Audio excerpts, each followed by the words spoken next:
բացառությունը, որ Նիկոլ Փաշինյանին բերել եք բացառապես դուք։ Անձնապես դուք չեք։ Հասկանում եմ, Դավաճան Նիկոլի հետ կապված ամեն ինչ պարզ է արդեն եւ դրա հետ կապված հարցեր չկան, սիրով, որ հարցը որ ձեզ համար ավելի հետաքրքիր կլինի։ Ուրեմն ինչ վերաբերվում է նախ ձեր օգտագործած տերմինին, քոչանականներ, ես այդ տերմինը չեմ հասկանում, ես հասկանում եմ, որ կան մարդիկ, ովքեր հարում են, համակիրեն Ռոբերտ Քոչարյանին, կան մարդիկ, ովքեր աշխատել կամ աշխատում են Ռոբերտ Քոչարյանի մոտ, կան մարդիկ, ովքեր Ռոբերտ Քոչարյանի պատգամավորական ֆրակցիայից են, այսինքն Հայաստան խմբակցությունից են։ Ես այս տերմինաբանության շրջանակներում եմ խնդրում մնալ։ Եվ նորից եմ կրկնում, անկեղծության եւ կիսաճշմարտության մեջ շատ մեծ տարբերություն կա եւ կիսաճշմարտությունը շատ ավելի նմանվում է ստի, երբ որ փորձում ես հատվածական մեկնաբանել ինչ-որ բաներ, տակից դուրս թողնելով մեծ կտորներ։ Այդ կտորները օբյեկտիվ իրականությունում փառք Աստծո բոլորիս աչքի առաջ են եղել լայվերի եւ ուղիղ եթերների շրջանակներում։ Իհարկե այն ժամանակ շատ ցավալի էր այդ ամեն ինչը մեզ տանել, բայց պարզվում է, որ պետք էր դա լիներ այնպես, ինչպես եղավ, այսինքն լայվերի տրամաբանության մեջ, որ որևէ բան ոչ մեկի աչքից չվրիպի։ Առաջին ոչ ճշտությունը, որին ես ուզում եմ անդրադառնալ, որ հանրապետականները սկսել են արձագանքել կամ անդրադառնալ Ռոբերտ Քոչարյանի ասուլիսին։ Դա սուտ է, անկեղծորեն սուտ է, որովհետև դուք չեք գտնի այդ մեկ հանրապետականի, ով արձագանքել է, քննարկել է կամ որևէ կերպ ինչ-որ հարցազրույցներում, այն էլ հայտարարությունների մակարդակով կուսակցական անդրադարձ է կատարել Ռոբերտ Քոչարյանի ասուլիսին։ Այդպիսի բան չի եղել, դա փաստագրված է, ձեր կողմից շատ հեշտությամբ կարող է ստուգվել, եւ ոչ միայն Ռոբերտ Քոչարյանի այս ասուլիսը մեր համար քննարկման առարկա չի դարձել, այլ նաեւ նախորդող բոլոր ասուլիսները քննարկման առարկա չեն դարձել, երբևէ նպատակել չի եղել դրանք որպես ինչ-որ ելակետային քննարկման առարկա սարքելու եւ այլն։ Հետեւաբար այս սուտը փորձենք հերքել, հա, այդպիսի անդրադարձ չի եղել Ռոբերտ Քոչարյանի արտահայտած եւ ոչ մի մտքին, չնայած որ մի ամբողջ հատված կա, ես բոլոր հարցերին պատասխանելու եմ, ոչ մի խնդիր չկա։ Չնայած այն բանին, որ հանրապետական կուսակցության վերաբերյալ անդրադարձ եղավ, նախագահ Սերժ Սարգսյանի վերաբերյալ անդրադարձ եղավ, այդտեղ չենք անդրադարձել։ Մենք սկսել ենք անդրադառնալ այն բանից հետո, երբ Ռոբերտ Քոչարյանի գրասենյակի ղեկավար Բագրատ Նիկոյանը մեկ ամբողջ ժամ նվիրել է հանրապետական կուսակցության վերաբերյալ ինչ-որ կասկածներ, անուղղակի ենթադրություններ, շատ ուղղակի ինչ-որ մտքեր արտահայտելով, որոնք իմ գնահատմամբ սուտ են եւ ես դրանց որոշել եմ անդրադառնալ, որովհետեւ ես համարում եմ, որ չի կարելի օրինակ նիկոլական դատախազության կողմից հրապարակված որևէ բան դրա ունը դնել ապացուցված։ Չի կարելի, ինձ համար դա անթույլատրելի է։ Չի կարելի փորձել շղարշ ու տպավորություն ստեղծել, որ 2018-ին ՀՀԿ-ականները բաղձում էին Նիկոլին իշխանության տալու ու չգիտեին ոնց տային։ Պետք է իրաց դագաղները դնեին, ծաղկեպսակները իրանք դնեին, ազգային ժողովում այդ քաոսը ստեղծեին, պետական համակարգում այդ քաոսը նախաձեռնեին։ Հա, այնա մենք վեր կենայինք, կգնայինք տուն, որովհետև փառահեղ Սերժ Սարգսյանը 10 տարիներ է ունեցել կառավարման եւ արտաքին քաղաքականության եւ ներքին կայունության ամրապնդման, դա իմ համոզմունքն է եւ մեզ պետք չէր սեփական դագաղը դնել ու տենց գնալ իշխանությունից։ Կներեք, էլի ինչ կայունություն, երբ որ բեսպրեդել ապորինի հարստանում էին, մարդկանց վրա կրակում էին, որ ճանապարհը բացեն անցնեն։ Մարդկանց վրա չեն կրակել, դուք սուտ եք տարածում հիմա։ Մարդկանց վրա Սերժ Սարգսյանի, ես ավարտեմ, մարդկանց վրա Սերժ Սարգսյանի իշխանության ժամանակ չեն կրակել։ Դուք հիմա հարց եք տալիս մյուսների։ Ես ձեզ լսում եմ, ես կլսեմ, ամեն ինչ կլսեմ, ոչ մի լսում եմ։ Ինձ սուտ տեղեկություն տարածելու մեջ չմտածեք։ Վերնիսաժում 2017 թվականին կրակել է հայտնի անձանցից մեկի որդին, իր ճանապարհը փակած մեքենաների ուղղությամբ։ Այսինքն դա բեսպրիդել էր երկրում, որով ինչ ուզում անում էր։ Ես չեմ ասում Սերժ Սարգսյանը զենքը վերցրել եւ աջուձախ կրակելու։ Սերժ Սարգսյանի իշխանությունը որևէ մեկի փողոցը բացելու համար չի կրակել, ես նորից եմ ասում, այն միտքը, որ դուք առաջի անգամ ձևակերպեցիք, սուտ է, իրականությանը չի համապատասխանում։ Սերժ Սարգսյանի իշխանության ժամանակ որևէ մեկի Սերժ Սարգսյանի իշխանության ժամանակ հիմա անձինք անհատները իրար վրա չեն կրակում։ Դուք ասում եք, որ դա Նիկոլ Փաշինյանն է անում։ Չեմ լսել ձեզնից։ Ես ձեզ լսում եմ, գիտեք, ես հասկանում եմ, որ իմ ասածները ձեզ այդքան հաճելի չի, բայց ես ձեզ լսում եմ համբերատար։ Ես էլ սիրով ձեզ լսում եմ, խնդրում եմ ինձ էլ դուք թողեք ես ավարտեմ, որտեղ միևնույնն է իմ մտքերը ամբողջությամբ ասել եմ, լսել եմ նաև ձեր հարցերը ամբողջությամբ, որտեղ որևէ հարց չկա, որից ես խուսափում եմ։ Սերժ Սարգսյանի իշխանության ժամանակ փողոց բացելու համար որևէ մեկի վրա չի կրակվել, ընդ որում շատ մարդիկ հիմա մեղադրում են, որ 2010-ին պետք է փաստորեն կրակեինք, որ փողոց բացենք։ Նման որևէ իրադարձություն եւ դեպք չի եղել։ Սերժ Սարգսյանի իշխանության տարիները եղել են Հայաստանի Հանրապետությունում ժողովրդավարությունը ամրապնդելու, արտաքին քաղաքականության իմաստով Հայաստանի Հանրապետության դիրքերը ամրապնդելու տարիներ, եւ սա իմ համոզմունքն է։ Ինչի ինձ ընդհատելով ինչ է ես ասում եմ, որ 2018 թվականին մենք այդ տրամաբանությամբ կամ ինչպես նաև նախագահն է ասել, այդպիսի խզբզանքի կարիք չունենք իշխանությունից հեռանալու։ Տիկին Մկրտչյան, տեսեք 2000 ներողություն 2021 թվականի արտահերթ ընտրություններին, երբ որ Ռոբերտ Քոչարյանը մասնակցում էր, նա վստահեցնում էր, որ կրելու են եւ խորհրդարան են գալիս սեփական օրակարգով ու Նիկոլ Փաշինյանին հեռացնելու պայմանով, բայց մենք տեսնում ենք, թե ինչպես են աշխատում ընդդիմադիր խմբակցությունները ազգային ժողովում, փողոցային պայքարը, ինչպես է սկսվում եւ ավարտվում տուն ճանապարհելով, ըստ էության այդ դաշինքը եւս չի կատարել իր ժողովրդին տված խոստումը։ Արժևում ընտրություններ են, հնարավոր է Նիկոլ Փաշինյանին բերելու, այսպես ասենք, այդ թեզը գցում են մյուս խմբակցության ջեբը, որպեսզի արտարացնեն իրենց չիրականացված եւ տված եւ չիրականացած խոստումները։ Ես նախ մի անգամ երկրորդ նախագահի գրասենյակի ղեկավարի Բագրատ Միկոյանի արտահայտած մտքերի վերաբերյալ իշխանությունը հանձնելու ինձ մոտ շատ վատ կասկածներ են առաջացել, որ միգուցե այդ թեզը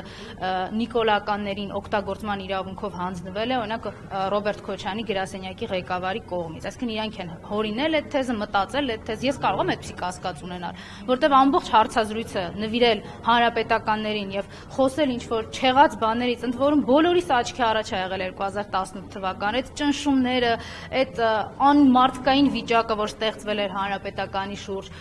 վերջի վերջում մենք ենք այդ ակցիան հորինել 55 դեմ 3 միլիոն կողմ, հիշեցնեմ այդ 55 դեմը ովքեր էին, հանրապետական падգամավորները, ովքեր մերժված էին, այդ դագաղների մեջ ճանապարհված էին եւ այլն։ Ինչ վերաբերում է 2021 թվականի ընտրություններին, 1000 անգամ ասել եմ, նորից եմ ասել ու խնդրեմ տպավորություն նաև չստեղծվի, որ մենք հիմա ենք սկսել սրա մասին խոսել։ Ես իմ բոլոր հարցազրույցներում ասում եմ, որ 2021 թվականին ինչպիսի ընտրական պրոցեսներ են եղել եւ մենք ինչ կարծիք ենք ունեցել դրա մասին։ Փառք Աստծո, ստուգման ենթակա փաստ է նաև այն, որ Հանրապետական կուսակցությունը վերջին է հայտարարել ընտրությունների մասնակցության եւ դաշինք կազմել է ամենավերջինը։ Հանրապետական կուսակցության դաշինքը, այսինքն պատիվ ունեմը, միակն է եղել մասնակցած բոլոր ուժերից, ով իր առաջի համարի մակարդակով էլի են եղել թեկնածուներ, բայց որպես փաստ մեջբերում եմ առաջի մեր համարի խոսքերը, ով ասել է, եթե մեզ չեք ուզում ընտրեք Հայաստան դաշինքին։ Դուք հասկանում եք սա ինչ է։ Ամբիցիայի իսպառ բացակայություն, իշխանության գալու մասին իսպառ այդ ցանկությունը չունենալու հայտարարություն, հասկանում եք։ Այսինքն մենք ասել ենք, որ ամբիցիա չունենք ու մենք ճիշտ էինք ասում, որ փողոցում ենք ուզում Նիկոլին ճանապարհել, փողոցից եկած գործընթացների արդյունքում ենք ուզում սրան պատասխանատվության ենթարկել։ Պատգամավորներ չենք ուզում դառնալ կամ մի քանի մանդատ ունենալ ու այս վիճակը, որ հիմա կա խորհրդանում։ Ես բազմիցս ասել եմ, որ ինքս դժգոհ եմ այն աշխատանքից, որ մենք անում ենք։ Մենք չենք եկել այդտեղ 4 տարի պատգամավոր աշխատելու։ Չենք եկել իրենց կողմ քվեներ ապահովեցին։ Ես ավարտեմ, ամբողջին պատասխանելու եմ։ Կարճացնեմ։ Չենք եկել այդտեղ 4 տարի падգամավոր աշխատելու, Ալենի հետ գործուղումների գնալու, չէ, մենք դրա համար չենք ստեղ։ Եվ բոլորս էլ խոսել ենք նրա մասին, որ Դավաճան Նիկոլին հեռացնելու գործիքակազմ են նաև, եթե այդպես ստացեց, ուրեմն սա էլ օգտագործել որպես այդ գործիքակազմ։ Ու սրա մասին ես միշտ իմ հարցազրույցներում ասել եմ։ Ինչ լսում եմ։ Տիկին Մկրտչյան, հիմա ինձ հասցին օրքեր նայեցին, որովհետև ես դիջեի փայլակի։ Դու չզիջեիր։ Ես բոլորի պատասխանելու եմ։ Տիկին Մկրտչյան, երեք Ագրեսախամոյանը մի շարք հարցեր թվարկեց, որոնց ասած կարող ենք չէ ողջամիտ կասկած ունենալ այդ հարցերի հետ կապված։ Մասնավորապես դուք դատախազության հետ կապված խոսեցիք, ասում եք, ինչպես է ստացվել, որ դատախազը, որը 10 տարի եղել է Սերժ Սարգսյանի դատախազ, Նիկոլ Փաշինյանի տարիներին շարունակեց մնալ, որին դհոլ չի էին ասում։ Եվ ասում են Ես եմ իրան դհոլ չի ասել։ Դհոլ չի եկա։ Շարունակում եմ ասել։ Ասում են ինչպես եք թույլ տվել, որ ռադիոդումը 2018-ին առանց որևէ խոչընդոտի գրավեն, այսպես չգետավոր, ինչպես եք ապահովել ձայներ, որ Նիկոլ Փաշինյանը ընտրվի, այս բոլոր հարցերը ասում է իրավունք ունեն հասարակության մեջ, այդ թվում նաև ընդդիմադիր շրջանակներում գոյություն ունեն։ Եթե որևէ բաղադրիչ մոռանամ, խնդրում եմ հիշեցնեք, որպեսզի տպավորություն չստեղծի, թե միտումնավոր խուսափել եմ։ Նախ հասարակության մեջ նման կարծիք կա։ Ես հասարակության կողմից այդ կարծիքը չեմ լսել, բայց վերջերս Ռոբերտ Քոչարյանի համակիրների, մերձավոր ազգականների կողմից, ֆրակցիայի ներկայացուցիչների կողմից անընդհատ լսում եմ։ Դրա համար ասում, միգուցե այդ թեզը իրենք են մտածել եւ Նիկոլենց տվել օգտագործման իրավունքով։ Կարող եմ ես այդ կասկածը ունենալ։ Տպավորությունն է, որ այդ կասկածս գնալով հիմնավոր է դառնում։ Ցավալիորեն։ Ինչ վերաբերում է պտիկրակեիք, չթողեիք եւ այլն։ Ուրեմն նախագահ Սերժ Սարգսյանը իր հրաժարականի մեջ գրել է, որ այդ շարժումը իր պաշտոնավարման դեմ է, ավելին գրել է, որ որևէ մեկի քթից արուն չգալու խնդիրը մեզ համար օրհասական հարց է եղել։ Մենք պատրաստ չենք եղել եւ երբեք էլ, ինչպես որոշները կձևակերպեին, մեր աթոռը պահելու համար Երևանի կենտրոնում կազմակերպել այն, ինչը շատ էր ուզում Նիկոլ Փաշինյանը։ Այսինքն քաղաքացիական պատերազմ, անկայունություն, որի արդյունքում ադրբեջանցիները կհարձակվեին, կունենային այն իրավիճակը, որ Արցախը կվերցնեն հենց այդ ժամանակամիջոցին, որտեղ Նիկոլ Փաշինյանը կստեղծեր այդ անիշխանությունը։ Եվ ես մի դրվագել եմ ձեզ ուզում հիշեցնել։ Հանրապետական падգամավորներ այստեղ հենց այս նույն դահլիճում հայտարարում էին, որ այդ ընթացքում, որ Նիկոլ Փաշինյանը փորձում է անկայունություն հրահրել եւ արդյունքում իշխանազավթում իրականացրեց, այդ ժամանակահատվածում Նախիջևանի հատվածից առաջխաղացում են ունեցել ադրբեջանցիները։ Դուք հիշում եք այսօրվա ԵԿՄ-ի նախագահան, որը Նիկոլապա համակարգը սարքել այդ ԵԿՄ-ն ինչ էր ասում։ Վերկացավ ասել, դուք սուտ եք ասում, բառացի, հետո իրենց իշխանության ժամանակահատվածում արդեն տարբեր մանրումիջին պաշտոնյաներ սկսեցին դրանից խոսել։ Այսինքն մենք այն ժամանակ էլ բոլոր խնդիրների մասին խոսել ենք, ասել ենք, թե ինչա նախապատրաստվում, ինչա հրահրվում, ասել ենք միայնակ մի թողեք հանրապետական կուսակցությանը, որովհետև պետության, հասարակության իմունիտետը միայն մեր ուսերին մենք կրել չենք կարողանա։ Մենք փոքրաթիվ ենք, ինչպես դուք եք ասում, 55 դեմ 3 միլիոն կողմ եթե լինի, մենք ոչինչ անել չենք կարող։ Մի դրեք այդ տարանջատումը, մի դրեք այդ բաժանումը, որովհետև այդ դեպքում մեր պետությանն է վտանգ սպառնալու։ Մեզ չլսեցին, մեզ միայնակ թողեցին ու 2018 թվականի ապրիլից հանրապետականն է, որ պայքարել է Նիկոլի դեմ, նույն տրամաբանության մեջ պայքարում է։ Դատախազի ես չեմ ավարտել, դատախազի հետ կապված պիտի պատասխանեմ, որ չտասի ես խուսափում եմ։ Արթուր Դավթյանը, այո, դհոլչի է եղել եւ դհոլչի է, որովհետեւ մարդը, որ կարողացել է դավաճանել այն համակարգը, որտեղ աշխատել է երկար տարիներ։ Արթուր Դավթյանը միակը չի հասկանում, եք։ Վալերի Օսիպյանը, որ Նիկոլից պաշտոն ստացավ, այն դմդմփու անող Հունան Պողոսյանը, ու այսպես շարքը շատ երկար է։ Ես կասեմ, պարոն Վանեցյանը հրապարակային ասել է նրա մասին, որ ինքը այս ազգադավների կանգառի հայտարարություն է տարածել։ Մենք բոլորի հետ, ովքեր որ եկել ու ասել են, որ Նիկոլ Փաշինյանի դեմ սկսում են պայքարել, բոլորի հետ գնացել ենք փողոց կանգնել ենք։ Քաղաքական հակասություն ենք ունեցել։ Մեզ մերժած են եղել։ Ինչ ասես ասած են եղել։ Այդ ամեն ինչի վրա մենք աչք ենք փակել, երբեք դրա մասին չենք խոսացել։ Շնորհակալ եմ այդ հիշեցման համար։ Մի անգամ եւս ապացուցում է, որ մենք երբևէ ոչ մի ամբիցիա չենք դրսևորել։ Նաեւ ընդդիմադիր շարժումների ժամանակ հարթակից խոսել են հանրապետականի վատը լինելու մասին, տրամաբանություն են ել, որ Նիկոլին հեռացնելու հանրահավաք է, բայց մենք միևնույնն է կանգնած ենք եղել այդտեղ շարունակել ենք այդտեղ կանգնած մնալ։ Այդ դհոլչի չեմ ավարտել ես հարցը։ Դհոլչի դատախազի դավաճանությունը եւս մեկ անգամ այդտեղ արտահայտվել է իր շարունակականությունը նաեւ ապահովելով Նիկոլին ծառայելու մեջ։ Ես այդ հիշեցնեմ, որ հանրապետական խմբակցությունը եկել էր ազգային ժողով, դուք այստեղ աշխատել եք, կարծում եմ պիտի հիշեք այդ տարիներին։ 2018 թվականին ամբողջ ֆրակցիան այստեղ էր եւ սպասում էր նրան, որպեսզի Նիկոլ Փաշինյանին զրկի անձեռնմխելությունից, որովհետեւ հանրապետականները եւ այդ օրվա իշխանությունը հստակ հասկացել էր, որ այն ինչ որ կատարվում է, խաղաղ ցույցի հետ կապ չունի։ Դա պետական հեղաշրջման փորձ է եւ այդ փորձը փորձում էին կանխել։ Ինչ էին մեզ ասում, մեր Նիկոլին ձեռ չտաք, մեր Նիկոլին չկպնեք։ Եվ թե արդեն այդ ձեր ասած դհոլչին ում հետ եւ ինչ պայմանավորվածությունների եկավ եւ ոչ միայն այդ դհոլչին, կարծում եմ արդեն պետության վերականգնումից հետո հնարավորություն կունենանք այդ հարցին իրավական գնահատական տալ։ Այ դա էլ խայտարակություն է, հասկանում եք, մարդ չի ընդունել իր արած հանցագործությունը, վերջի պահին գոնե ասեր այդ 2020 թվականի լավ պատերազմական գործողությունների ընթացքում թողած այդ պետության կարևոր գործերը ընդդիմադիր էր բռնում։ Ընդդիմադիրների վերաբերյալ գործեր էին կարում, որ իբր Նիկոլ Փաշինյանի ինչը մահափորձ էին կազմակերպում, թե պատրաստում։ Գոնե սրան անդրադառնա, եթե խիզախությունը չի բավարարում 2018-ին անդրադառնալ։ Լսին Մկրտչյան, 8-ից հետո եւ 10 տարի Սերժ Սարգսյանի, երեք Ագնես Ախամյանն էլ դա ասաց, որ Ռոբերտ Քոչարյանը 5 հարցազրույց է տվել, հիմնականում հայ-թուրքական, այսպես ֆուտբոլային ձախողված դիվանագիտության սահմանադրական փոփոխությունների, որ ըստ էության դա դարձավ նաեւ այսպես ասած իշխանաքաղաքականության մասին, որոշ այսպես հանրապետականների ձեռնարկած բարեփոխումների քննադատությամբ է հանդես եկել եւ այդ ընթացքում որոշ շրջանակների կողմից գեներացվել է այսպես հակաքարոզչություն Քոչարյանի դեմ, որ չպետք է այսպես ասած քննադատի, որ արդեն ավարտել է ամեն ինչ, պետք է այսպես այլևս որևէ արձագանք հայաստանյան իրադարձություններին չլինի։ Դուք կիսում եք այդ կարծիքը, որ նաև Ագնես Ախամյանն ակնարկում է, որ նաև հենց իշխանության կողմից է եղել այդ մեդիա արշավը Քոչարյանի դեմ։ Դա բացարձակ սուտ է, որովհետև Սերժ Սարգսյանի իշխանության տարիներին Սերժ Սարգսյանի մասին բացասական, սուտ, կեղծ, անբարոյականության հասնող հոդվածներ այնքան են տպագրվել, որ որևէ մեկը այդտեղ մրցակցության մեջ չի։ Սերժ Սարգսյանը երբեք որևէ արշավ որևէ մեկի դեմ չի կազմակերպել, որևէ մեկի դեմ չի հանձնարարել, որ կազմակերպեն։ Ու այդ ստի էլի շրջանակներում դուք ձեր խոսքի մեջ ասացիք, որ այդ 5 հայտարարություններն են պատճառ եղել դրա։ Նման բան չկա։ Այսինքն այդ 5 հայտարարությունները արվել են պաշտոնաթող նախագահի կողմից, Ռոբերտ Քոչյանը համարել է, որ դա այն պատեհ պահն է, որ ինքը պիտի արձագանքի եւ արձագանքել է։ Դրանից հետո ոչ մի արշավ, ոչ մի բան չի կազմակերպել։ Սերժ Սարգսյանի մասին գրված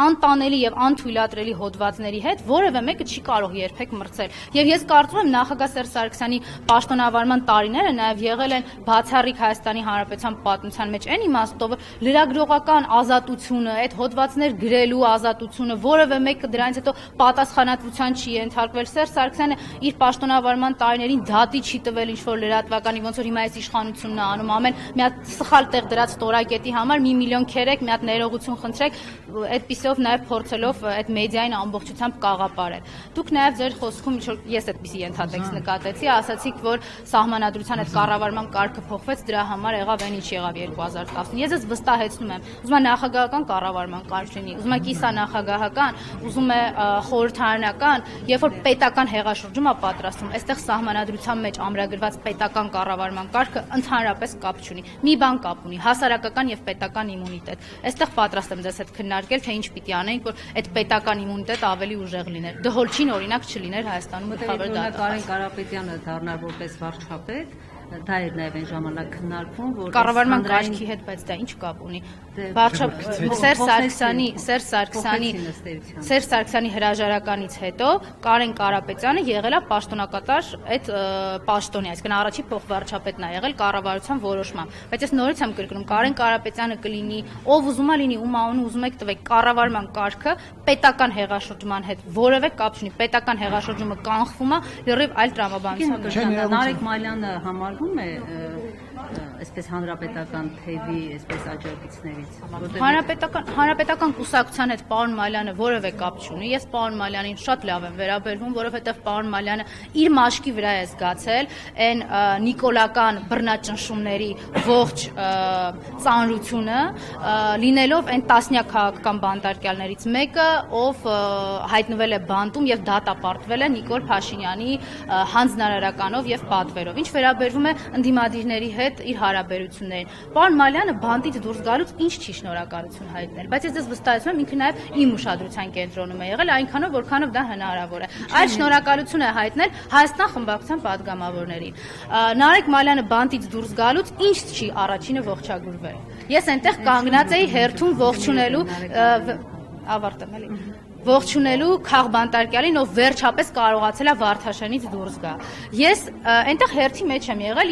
ինքը առաջինը ողջագուրվել է Հայաստան խմբակցության падգամավորների հետ։ Հետևաբար ձեր ենթատեքստ ունեցող հարցը իմ դեպքում որևէ կերպ չի կարող հիմնավորվել, որովհետև այն հարաբերությունները, որ ունի եւ ունեցել է պարոն Մալյանը մի շարք ձեր կարծիքով Ռոբերտ Քոչյանի համակիր,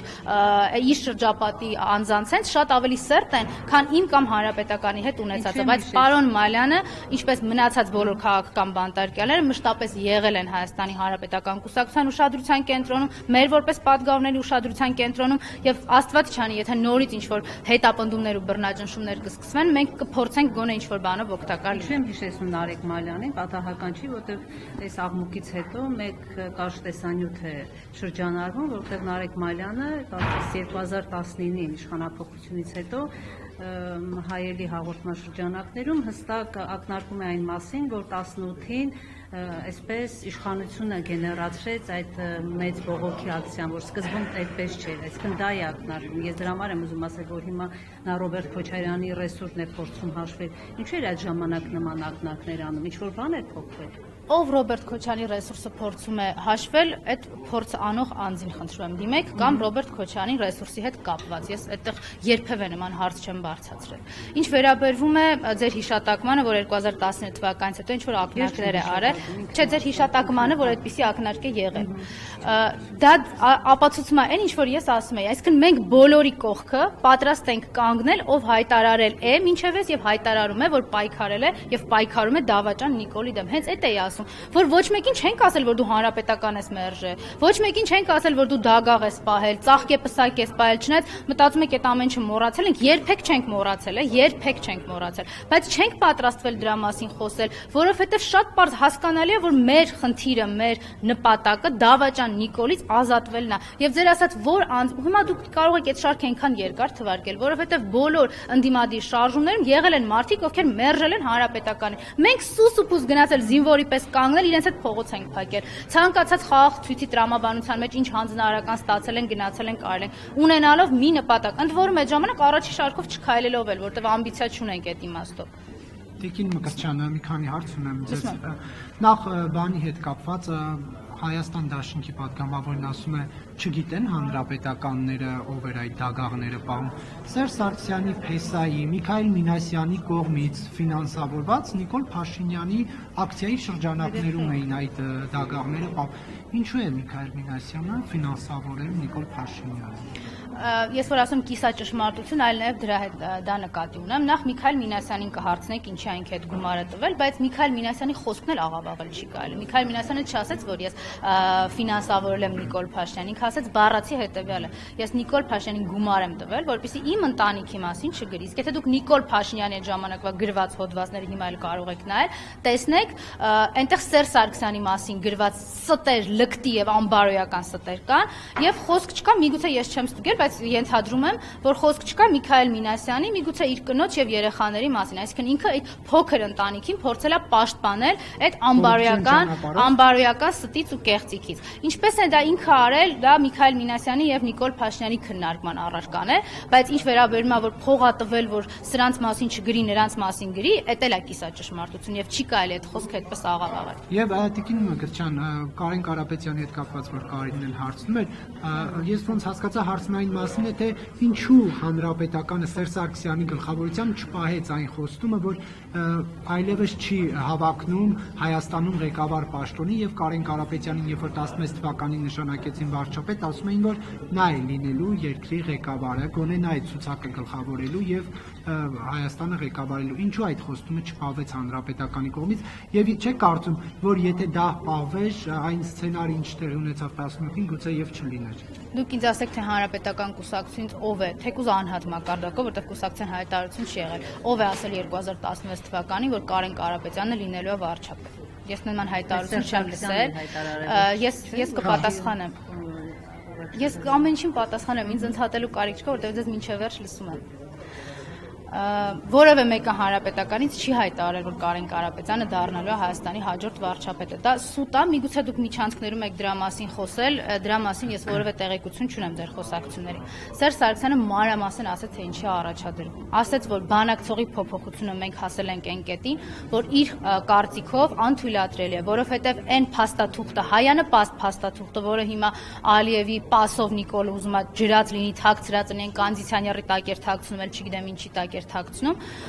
ուզում է, որպեսզի որևէ մեկը չտեսնի, այս Սերժ Սարգսյանի բանակցային 10 տարիներն էին հասել դրան։ Մենք շարունակում ենք պնդել, որ եթե Սերժ Սարգսյանի վարչապետությունը չխեղվեր այնպես ինչպես այդ փողոցային շարժումներ փորձում խեղել իրականությունը, որ մենք եկել ենք աթոռ պահելու եւ նախագահի հրաժարականում ուղղակի ցույց տվեց, որ աթոռ պահելու հարց այդտեղ երբեք չի եղել ու չկա,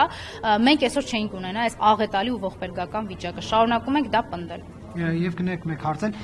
ինչու հանրապետականը օգնեց Նիկոլ Փաշինյանին կողմքվեներ ստանալ ազգային ժողովում։ Ձեր ձևակերպումն էլ է իրականությանը չհամապատասխանող, որովհետև խրոնոլոգիա շատ փոքրիկ անեմ, ելի չասեք երկար եմ պատասխանում, ուրեմն այն 2018 թվականի ապրիլյան իրադարձությունները, որոնք տեղի ունեցան, ամբողջությամբ տերոր էին հանրապետական կուսակցության դեմ։ Քաղաքական դաշտից էլի գաղտնիք չեմ բացելու, որևէ մեկը չի կանգներ գոնե այդ տերորի դիմաց, էլի այսպես չեն անում, օրինակ բռնաճնշում է քաղաքական գործչի գաղափարների դեմ պայքարելու համար գնալ դպրոցում իր դպրոցական երեխային ասել կգնաս հորդ կամ մորդ կասես, որ իրան սենց պահի։ Չի կարելի գնալ հանրապետական կուսակցության կին падգամավորների տուն դնել աստիճան եւ այդ աստիճանով փորձել ջարդել այդ մարդկանց տան պատուհանը եւ ներսում գտնվող անչափահաս երեխային չորտենց ուղղորդումներ տալ, թե մամայիդ եւ պապայիդ ինչ կարես։ Հիմա կարաք ԿՊ падգամավորներից որևէ մեկի տան պատուհանին աստիճանով բարձրանակ։ Այդ ՊՊՑ սակոն կամ դրան հաջորդած իրավահաջորդները կգան միանգամից կգնդակահարեն առանց ախանելու, ոչ դատ կլինի, ոչ դատաստան, թե ծայրահեղ անհրաժեշտություններ, թե չէ։ Հաջորդ տրամաբանությունը ձեր, այո, ուրեմն Սերժ Սարգսյանի հրաժարականից հետո հանրապետական կուսակցությունը հայտարարել է, որ ցանկացածին, ով կգա եւ կարծում է, որ այս իրավիճակում կարող է հավակնել վարչապետի պաշտոնին, իրենք պատրաստ են դա քննարկել։ Ես հիշեցնեմ, որ որևէ մեկը այդ ընթացքում չառաջադրվեց, չնայած որևէ մեկը այդ ընթացքում թիրախավորման մեջ էլ չէր, բացի հանրապետական կուսակցությունից։ Հետո եղավ մայիսի 1-ը, որտեղ արդեն Նիկոլ Փաշինյանին բերեցին եւ առաջադրեցին։ Ես այստեղ ուզում եմ ֆիքսել, որ հանրապետական կուսակցությունը առաջադրման այդ ստորագրությունների մեջ չկա։ Սա գոնե փաստ է ազգային ժողովից էլ կարող եք ճշտել։ Հետևաբար հանրապետականը չի բերել Նիկոլին վարչապետի թեկնածու սարքել։ Սա փաստագրված արդեն պատմական փաստ է։ Մայիսի 1-ին այդ դագաղների, ծաղկեպսակների, հայհոյանքների, անթույլատրելիության, որ որևէ պաշտպանություն չկար ոչ քաղաքական ուժի, ոչ падգամավորների համար, էլի հանրապետական կուսակցությունը դեմ է քվեարկել, ասելով, որ տալիս ենք եւս մեկ հնարավորություն քաղաքական ուժերին, որ այս անթույլատրելի անձին չբերեն մարդուն, ով որ պետական հեղաշրջման միջոցով չի ուզում գա Հայաստանում իշխանության։ Չնայած շատ լավ գիտենք, որ այդ թիրախավորումը մեր վրա է գնալու, մեզ են հեսա դրսում ինչ ասես ասելու, մենք չենք կարողանալու շարժվել քաղաքում, բայց մայիսի 1-ին էլի դեմ են քվեարկել, ասելով մի բերեք սրան։ Հետո ինչ են արել։ 7 օրից էլի ստորագրություններ են հավաքել, էլի Նիկոլ Փաշինյանի համար, էլի հանրապետականը չի եղել այդ ստորագրողների ցանկում։ Եվ տեսնելով, որ երկրում քաոսը բոլորի համար ընդունելի է, բացի հանրապետական կուսակցությունից, հանրապետական կուսակցությունը այդ քաոսի ստեղծման պատասխանատվությունը իր վրա չէր կարող վերցնել, որովհետև նորից եմ կրկնում, Սերժ Սարգսյանի հրաժարականն էլ երկրում կայունության եւ արտաքին անվտանգային հարցերում հանկարծ որևէ խնդիր եւ ռիսկ չստեղծելն է եղել։ Հետևաբար հանրապետական ասել է, եթե 3 միլիոն կողմն է եւ 55-ն է դեմ, ձեզ ինչքան է պետք, այդ ինչքան որ ստորագրել եք, քանի մարդ չի հերիքում։ Դա էլ ընդ որում եղել է, ես ասեմ, падգամավորների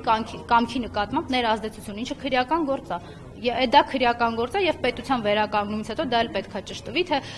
ներազդեցությունը հանրապետական կուսակցության падգամավորների նկատմամբ եղել են մյուս քաղաքական ուժերից, թե այդ փողոցային շարժման ընթացքում դագաղներ պահողներից։ Դա էլ շատ կարեւոր է։ Եվ կխնդրեմ անուններ տալ, ասում եք Քոչարյանի մերձավորները գնացել էին հրապարակ տեսնելու արդյոք Սերժ Սարգսյանի դագաղը կա թե չկա, դուք քոչարյանական շրջանակներից ում եք տեսել այդ օրերին հրապարակում։ Ես առաջին հարցին պատասխանելուց ասացի, որ քոչարանական այդ տերմինը ինձ համար անհասկանալի է։ Ես ճանաչում եմ Ռոբերտ Քոչարյանի խմբակցության падգամավորներին, ես ճանաչում եմ Այո, ես ճանաչում եմ Ռոբերտ Քոչարյանի մերձավոր ազգականներին եւ ճանաչում եմ հիմա Ռոբերտ Քոչարյանի համակիրների շրջանում եղած անձանց։ Շատ են, գիտեք, հազարավորներ են։ Ես ունեմ նախ ընտանիքի անդամներից կային այնտեղ, հիմա համակիրներից կան, падգամավորներից, ովքեր հիմա ֆրակցիայում են, կան եւ եթե դուք կարիք ունեք, ես սկրինշոթեր ունեմ բոլորի։ Չէ, դուք անուն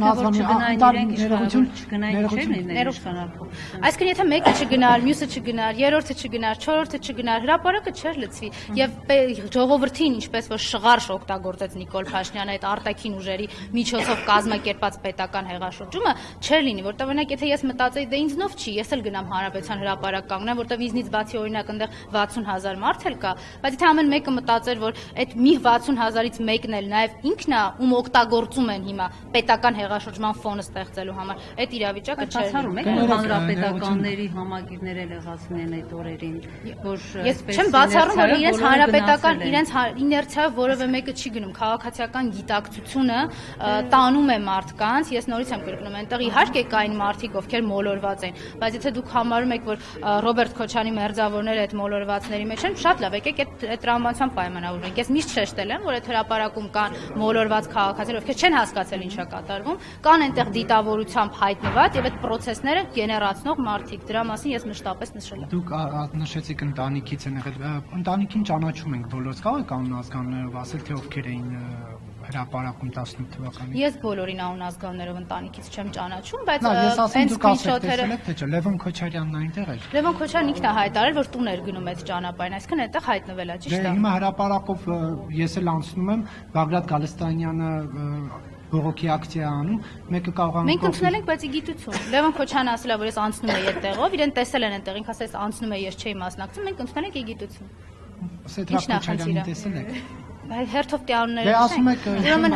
մեկ էլ որ տպավորություն չստեղծվի որ ես հանրապետականների համագիրների մասով հարցից խուսափեցի ուրեմն շատ մարդիկ են եղել ովքեր թաքնված են եղել հանրապետականի անվան տակ որտեղ այն ժամանակ իշխանություն էր ձեռնտու էր այդ դհոլչին էլ է դրա վառ ապացույցներից մեկն է հետևաբար այն մարդիկ ովքեր եղել են այդտեղ եւ դավաճանել են հանրապետական կուսակցությունը ես չի որ նորություն ասեմ հանրապետական կուսակցությունը 150,000 կարծեմ անդամից հիմա զտվել եւ դարձել է ընդամենը մի քանի տասնյակ որ մանիպուլյացիա կա այնուհանդերձ ձեր ասացի մեջ, որովհետև մի բան է հրապարակով անցնել, մի բան է գնալ հրապարակ, կներեք մեջ բերեմ, Քայլարա Մերժիր Սերժին, դրանք լրիվ տարբեր բաներ են։ Բայց որտեղ էր մանիպուլյացիան։ Դուք ասացիք Ռոբերտ Քոչյանի ընտանիքի անդամները եղել են, ասի ես տեսել եմ, տվեցիք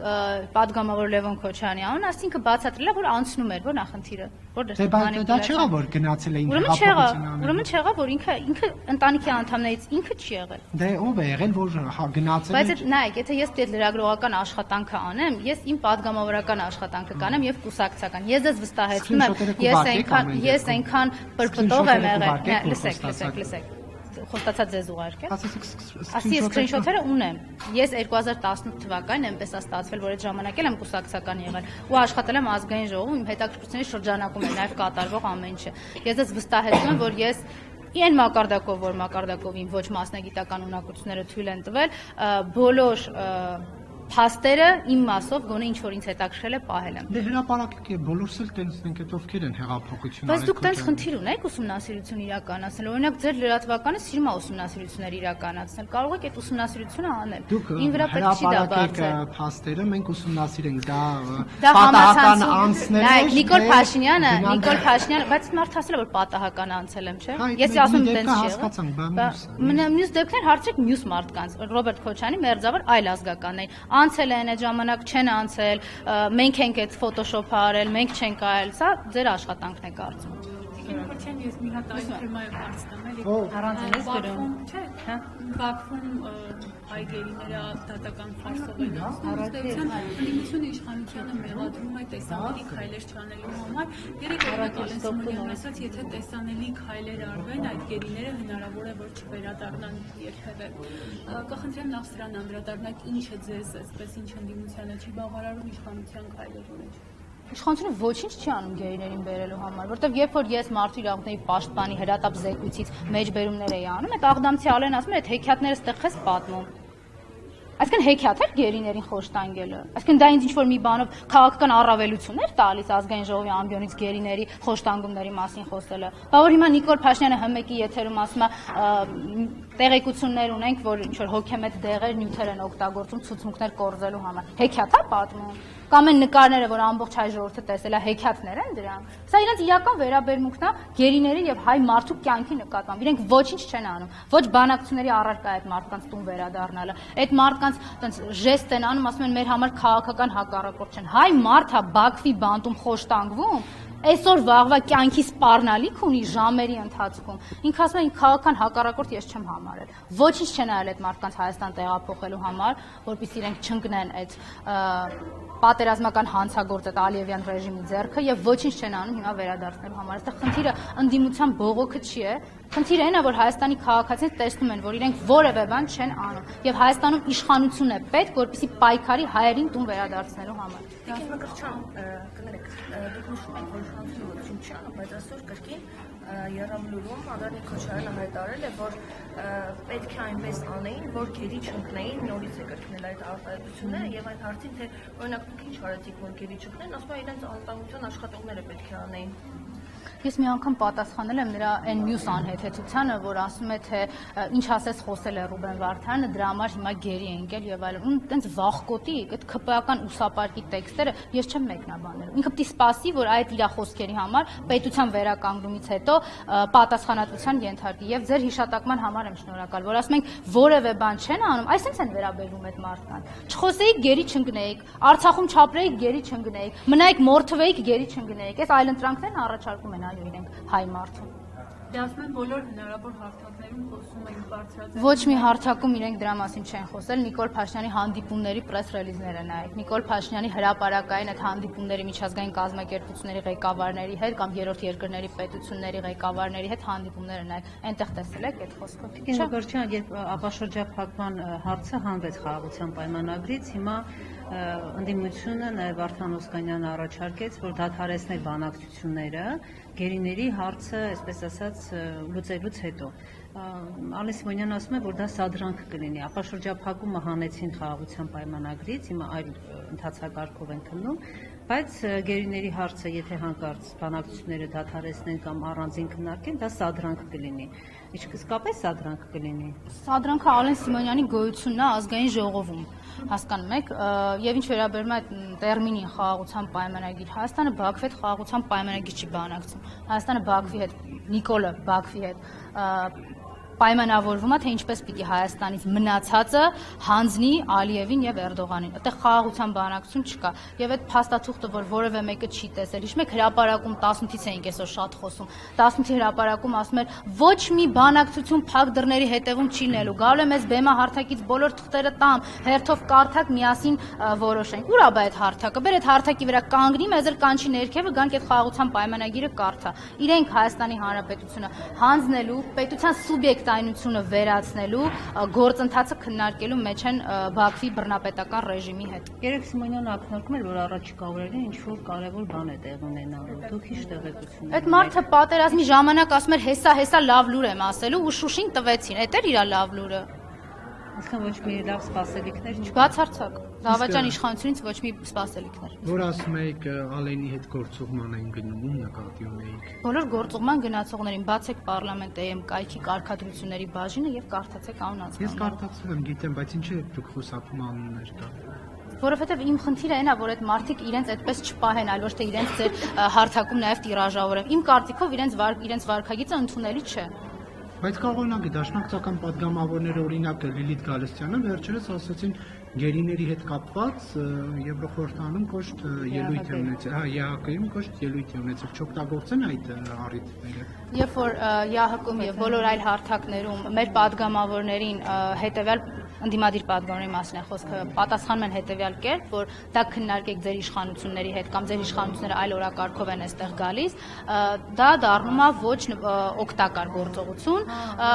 միգուցե դա անհրաժեշտ է բարձրաձայնել, բայց երբ որ պետական արտաքին քաղաքականությունը մի բան է ասում, իսկ ես հիշեցնեմ, որ կառավարող խմբակցություն եւ կառավարությունն է Հայաստանում արտաքին քաղաքականություն իրականացնելու բացառիկ լիազորությամբ օժտված, ընդդիմադիր խմբակցությունները, падգամավորները չունեն արտաքին քաղաքականությանը միջամտելու որևէ լիազորություն եւ խորհրդարանական դիվանագիտությունը դա արտաքին քաղաքականության զուգահեռ իրականացվող լրացուցիչ գործընթաց է, որտեղ քննարկումները ելի իրականացվում են իշխող խմբակցության հետ։ Ես կարծում եմ, որ մեր ուժերը պիտի մեկտեղվի ստեղ այդ իրավիճակը փոխելու համար։ Բայց հիմա դուք ձեր ուժերը հերիք չեք մեկտեղում, կներեք իրար եք տալիս։ Այդ էլ ասում են սրանից միայն իշխանությունն է շահում, Քոչարյանի եւ Սերժ Սարգսյանի թիմերը պարապվում են իշխանությունը խրախճանքի մեջ։ Ուրեմն 2018 թվականի ապրիլից հանրապետական կուսակցության նպատակները երբևէ չեն փոխվել։ Պայքարել Նիկոլի դեմ, մենք գիտենք, որ այս մարդը դավաճան է եւ այդ պայքարը պիտի լինի իրեն պատասխանատվության ենթարկելու Դավաճանը կյանքի գնով թող հանրապետականը չընտրի։ Հանրապետական հենց կյանքի գնով է պայքարել, բայց երբ որ այդ կյանքի գինը հանրապետականի վերածվեց արդեն երկրի ներքին կայունության եւ արտաքին անվտանգությանը, հանրապետականը երբեք չի վտանգել երկրի ներքին կայունությունը եւ պատրաստ չի եղել վտանգի անվտանգային կայունությունը։ Հիմա նորից հետ գնամ այն նույն տեքստը ասեմ, որ Սասուն Միքայելն ստեղեց, ասում էր սուտ եք ասում հանրապետականներ Նախիջևանում առաջ խաղացում չկա, վստահ եմ reverse կանեք, ուղղակի կլսեք, կարիք չկա այլ հարցի մեջ, որ փորձել ինձ ընդհատելով այլ տրամաբանություն դնել։ Ինչ որ բան չմոռացա ձեր առաջի հարցից։ Վստահեք, հետո չասեք որ խուսափեցի։ Շնորհակալ եմ։ Բայց մի րոպե սպասեք։